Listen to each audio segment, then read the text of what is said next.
الحمد لله رب العالمين الصلاة والسلام على خاتم النبيين وعلى آله وصحبه أجمعين أما بعد فأعوذ بالله من الشيطان الرجيم بسم الله الرحمن الرحيم قال الله تعالى في سورة المائدة واتل عليهم نبأ ابني آدم بالحق إذ قربا قربانا فتقبل من أحدهما ولم يتقبل من الآخر قال لأقتلنك قال إنما يتقبل الله من المتقين ترجمہ اور اے محمد ان کو آدم کے دو بیٹوں حابیل اور قابیل کے حالات جو بالکل سچے ہیں پڑھ کر سنا دو کہ جب ان دونوں نے خدا کی جناب میں کچھ نیازیں چڑھائیں تو ایک کی نیاز تو قبول ہو گئی اور دوسرے کی قبول نہ ہوئی، تب قابیل حابیل سے کہنے لگا کہ میں تجھے قتل کروں گا۔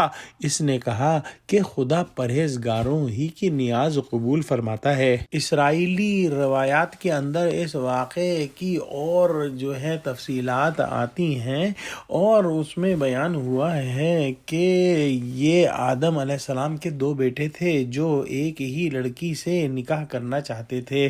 شرعی قانون جو اس وقت تھا اس کے حساب سے اس لڑکی کا نکاح حابیل سے ہونا چاہیے تھا، لیکن قابیل اس سے نکاح کرنا چاہتا تھا اور اس وجہ سے وہ اپنے بھائی حابیل کا دشمن ہو گیا۔ اس جھگڑے کو ختم کرنے کے لیے دونوں نے الگ الگ اللہ کی بارگاہ میں نیاز پیش کی کہ جس کی نیاز قبول ہو جائے گی وہی اس لڑکی سے نکاح کرنے کا حقدار ہوگا۔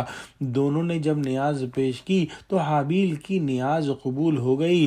اس زمانے میں نیاز کے قبول ہونے کے لیے آسمان سے اللہ سبحانہ وتعالیٰ کے حکم سے ایک آگ اترتی تھی اور اس نیاز کو جلا دیتی تھی۔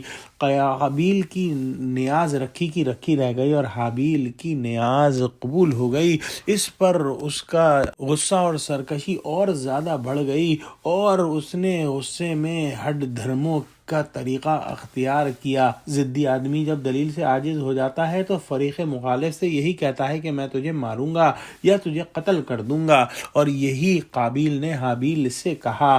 اس پر حابیل نے جواب دیا کہ اللہ سبحانہ و تعالیٰ پرہیزگاروں ہی کی نیاز قبول کیا کرتا ہے، کہ گویا اگر تجھ کو یہ جو ہے وہ چاہت ہے کہ تیری نیاز بھی قبول ہو تو تو بھی پرہیزگاری اختیار کر۔ اگلی آیت میں ارشاد فرمایا لَئِن بَسَطتَ إِلَيَّ يَدَكَ لِتَقْتُلَنِي مَا أَنَا بِبَاسِطٍ يَدِيَ إِلَيْكَ لِأَقْتُلَكَ إِنِّي أَخَافُ اللَّهَ رَبَّ الْعَالَمِينَ۔